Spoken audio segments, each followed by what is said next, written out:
Namah Shivaya, Asanist Fire here on Way of Dharma. Today I want to discuss a very interesting subject with you, that of magic. I know I told you before that you need to practice magic, but today I'm going to go in further detail to make sure that everybody understands.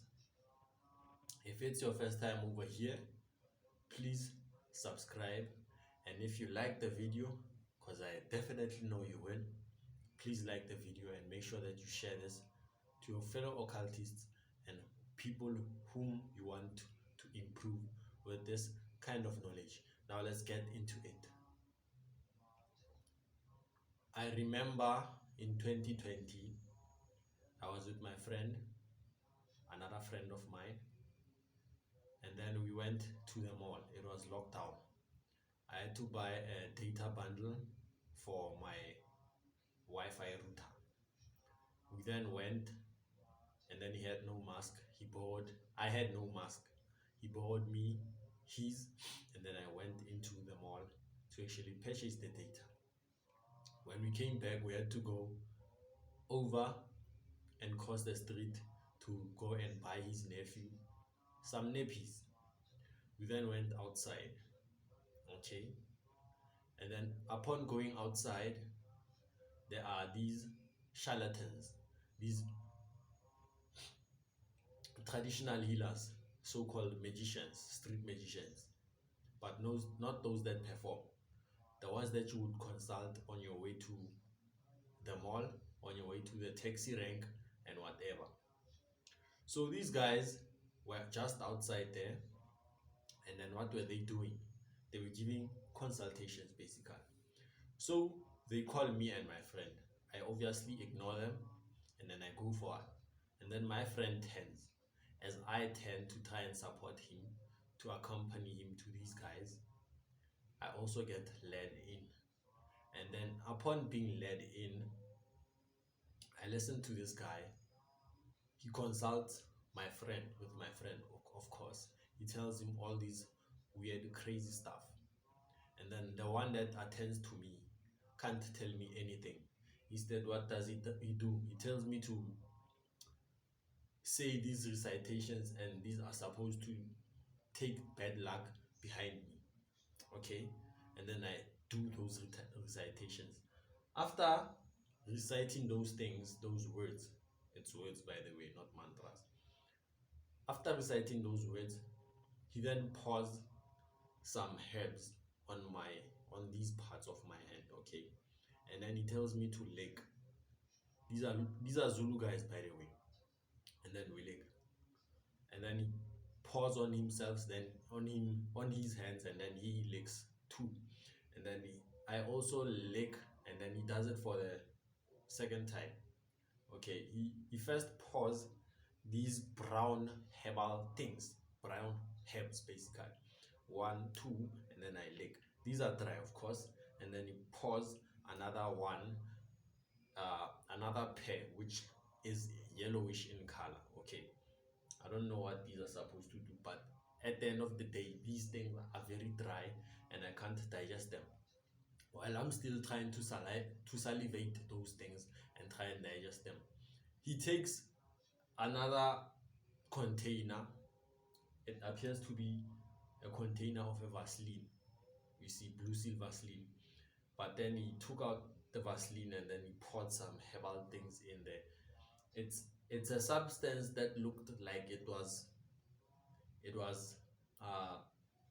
depleting.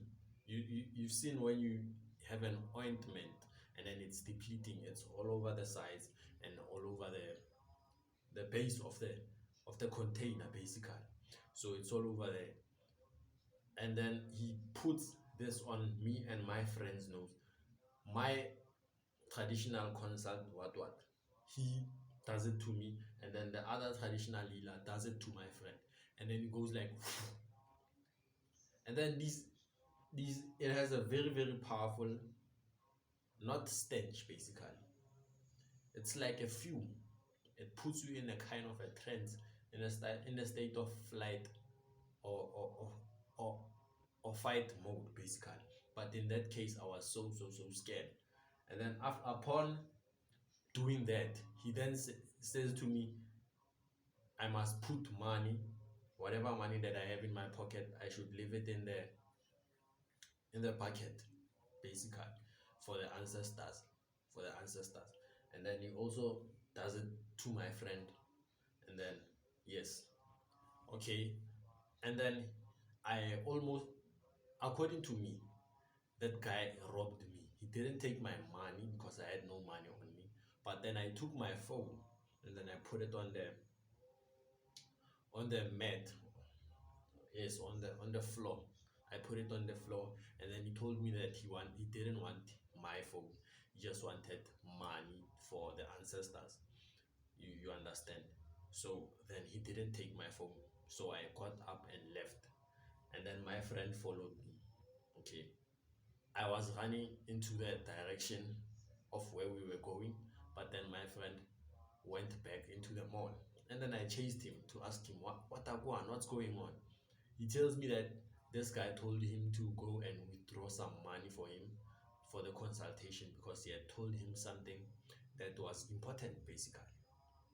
I was like, no man, what are you doing? Why are you trying to give this man your money just because he told you things that were important to you? Uh, Now you think you have to give him money. He says yes. I'm saying okay. If you decide to go back there, you'll go alone because now I'm leaving because I've just faced something I don't understand basically. And then he finally agrees to leave with me. Then we leave. Upon our departure, we speak, and then he tells me that this guy basically did a reading on him, and he was able to tell him that there's a certain ancestor of his that was blocking his way basically. Okay. And then it had to be worked on. But the strange thing with me, this guy couldn't tell anything about me basically. They couldn't discover anything basically. This is something that Sadhguru once said. When you start to take life in your hands, your destiny is now no more guaranteed. It's flexible, basically. So when you become a magician, a tantrika, a sadhaka, you start to control a major part of your destiny, and your destiny becomes flexible. Now going deeper into quantum physics, there's parallel universes, okay? And then each and every parallel universe has a life of its own. So there's infinite of them, basically. When you start to become a magician or a tantrika or a sadhaka, any of these parallel universes could be your reality. And sometimes they merge, it becomes a deja vu phenomenon. You understand? So when you start to take life in your hands and your destiny in your hands, it becomes a question mark basically. So that's why this guy didn't tell me anything and wasn't able to read me. There's sangomas, uh, practitioners over here in my street. They can't tell that I practice this kind of stuff. They can't even tell that I'm a spiritual person. They are just attracted to me, and most of them are actually shocking me because it's like they bowing down to me. But they are the traditional healers and sangomas, and they don't know what I'm practicing. But they are attracted to me. I don't know, but it's like they are bowing down to me. Everyone is bowing down to me basically. But yes, uh, that's another reason. When you start to practice magic, when you start to take life into your own hands, your destiny becomes a question mark.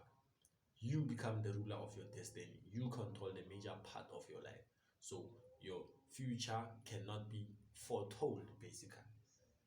That's reason number one. Number two, when you go to these Sangoma guys, you go to them and you look up to them, and then you feel like they will do something for you.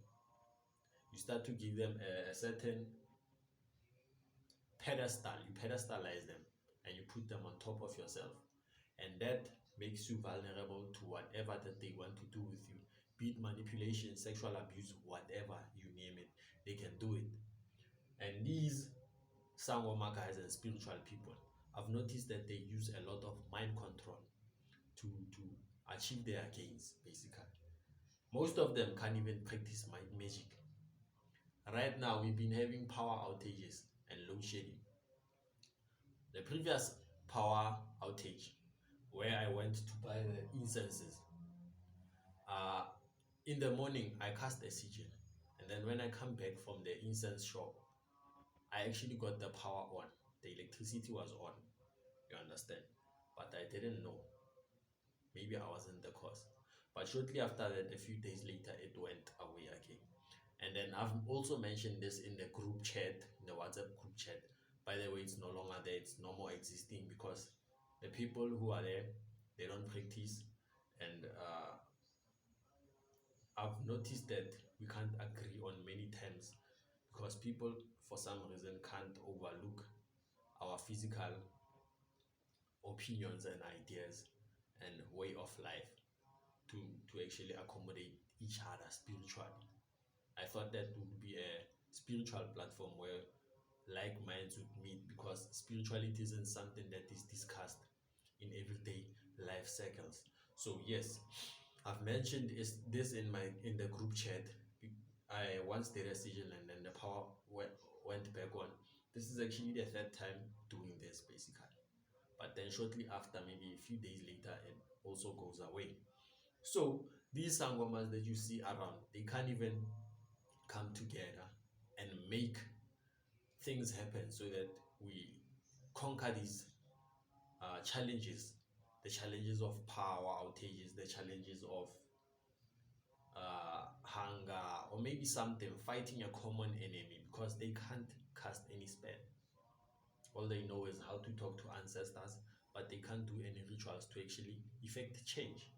So going to some people who are like that, they'll only give you herbs to remedy what you have, and sometimes it can actually cure you. Sometimes it's just a remedy, just like the pharmaceuticals, basically. So you listen to those guys, uh, and then you give them a certain power over you. They are able to do anything and everything on you. So that's a disadvantage because now they stay on top of you, but they never tell you that magic is within everyone's birthright.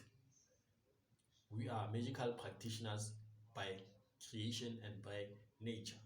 You understand? The power that you have to cast spells is the same power that I have. But then I shouldn't tell you that because why? I will liberate you. You will stop following me. You will stop supporting my business as a Sangoma, as a traditional healer. So that's a disadvantage on their side. But let me tell you something. These people are harmless, basically. They are harmless. I'm telling you, most of these people, if they were to go through the mob beating that I went through, they will actually die. But that's another story for another day. Okay. I also see this because now I'm a sadhaka, a practitioner. You find people coming, approaching me on Facebook, asking me for help for this and that. You understand? So already I can see that these people are vulnerable. But because I'm not somebody who is here on business, somebody who is here to cast spells for somebody else, I talk to them, I try to show them that they should try this out, try that out. You understand? I won't help anyone spiritually. The only person that I will help is my girlfriend. Okay, for now. Anyway, let us continue. Uh, they, yes, I see that they are vulnerable. If I were another person, I would use it against them, basically. I've had so many people approach me for magical help, basically. It's like they are giving themselves to you, basically. Very, very nice if you are a corrupt person, okay? It's very, very nice. They literally come to you. So the disadvantage with that, you see somebody being more powerful than you, and then you look outside for help, looking for a savior. It's the same Jesus complex. Trust in yourself and not someone else. Okay, that's the another reason to perform magic, to take power back into your arms, take back your power. so that you can no longer depend on a Jesus Christ figure complex, which is external. Okay. From birth up until death, we are being programmed, we are being groomed in a certain way whereby we look to the external things for life. I want to find somebody who will make me happy. I want to find somebody who can help me get rich. I want to find somebody who can support my dream of building the way of Dharma channel. You see where it goes. You end up not achieving things because you're looking out for someone. This is another quality that I hate in my friend, basically. I can't tell him straight in his face, but I hate this trait, my friend. You shouldn't look to someone else for connection, for support, for help in becoming anything, basically. Do what you're supposed to do, help will come along the way. You understand? Help and cooperation from other people comes as a result of internally helping yourself and taking back your power. The universe will align those people in your favor to help you. You don't go out to people and ask them for help physically, because going physically to a person, you are dealing to the external aspect of themselves. You understand? But if you go internally into your ashram and ask for help from the universe, it will align you, because the universe controls most of the people. Most of the people are reactors of their life. So going to the universe, you are going to the creator of these people to instruct them to work in your favor. You don't go to people asking for help, they are looking for help outside. Whatever that you need to do, you do it in your ashram. Everything you need to do, it's over here. You understand? Every help you need, it's over there. You understand? So please don't look to the external life for help. So we are being groomed to look externally for help. How are we being groomed? We look at the textbooks, we look at our teachers, we look at our friends, and there's this group mentality that they try to push on us, that we need to work in groups, we work better in groups, claiming that we have more power together. You understand? Of course, there's a certain power of having a cult and a mind control, but that power is nothing if you can't go deep in yourself and take back your power. If everyone were to be enlightened every day, all at the same time, and then decide to unite on a common goal, it would be better. But now, in this case of group mentality, you have all these people in the cult looking up to one person, the Christ figure. You understand? We are being groomed in society to look upon external things for help. You understand? So it's not Iowa. It's not cool, basically. It's not cool. That's why you have to be a magician. You understand? To take back your power. How do you take back your power? You understand? Ever since I've been living, if I wanted a girlfriend, I used to go out and actually try and court girls and get a girlfriend, basically. That, but it would usually need me to go out more often and actually wait long periods of time before I finally meet someone who I can be in a relationship with, basically. If I wanted to achieve something, maybe money, I had to go out and hustle and rely on hope that people will buy my product, people will support me. And then in another case, basically in everything I had to do, I thought that I needed to go outside and actually do the work, basically. But along the way, in 2020, when I discovered that rituals do work, I've realized that everything that I do in the ashram has a result, basically, has a result in the external world. So now I start to see that, okay, everything that happens externally is a result of what happens here. So if everything that happens externally is a result of what happens here, why not go into the ashram, ask for a girlfriend, go into the ashram, ask for money, go into the ashram, ask for help, and basically do everything in the ashram before externalizing it? Why not do that? because it happens as a result of this. You understand? Creation doesn't start on the external level. You don't see a horse being born as a horse like that. It starts somewhere internally, not inside the body, of course. It starts in the subtle, higher subtle aspects of nature. Even before that, it has its roots back into nothingness, basically. You understand? So, how does creation go? I posted something here on YouTube and Facebook that whatever that can't be perceived in our field of perception, in our physical eyes, with our physical eyes, is categorized or declared as nothing, basically. You understand?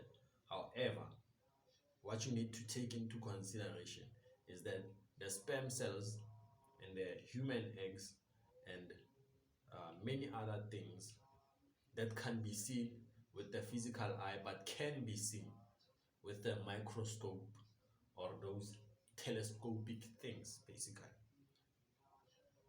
is declared nothing. However, when you use an instrument, you can then see a sperm cell, a human egg, an embryo, a cell, basically. You can see all those by use of magnifying glasses and microscopes. So now, because you can see through an instrument and not your physical eye, is it safe to say that it doesn't exist? I think not. It does exist because there's certain phenomena behind it that make it very hard for us to deny because we'd be crazy. You understand?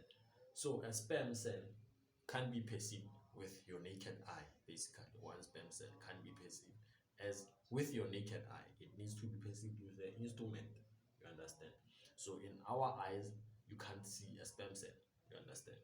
So if a sperm cell, something that can be perceived, can bring about a whole big human being, what more of the spiritual forces? You understand? What more of the spiritual forces? Spiritual forces are even more subtle because they can't even be perceived with a microscope. You understand? Of course, there's some instruments that they use to perceive ghosts, but it's a gross form of matter. There's even higher subtle forces which are thought. You understand? Even before thought, there's nothingness, basically. So nothing definitely means something that can be perceived with a physical field of perception, basically. So everything has its root in that nothingness. It can be molded into anything. You understand?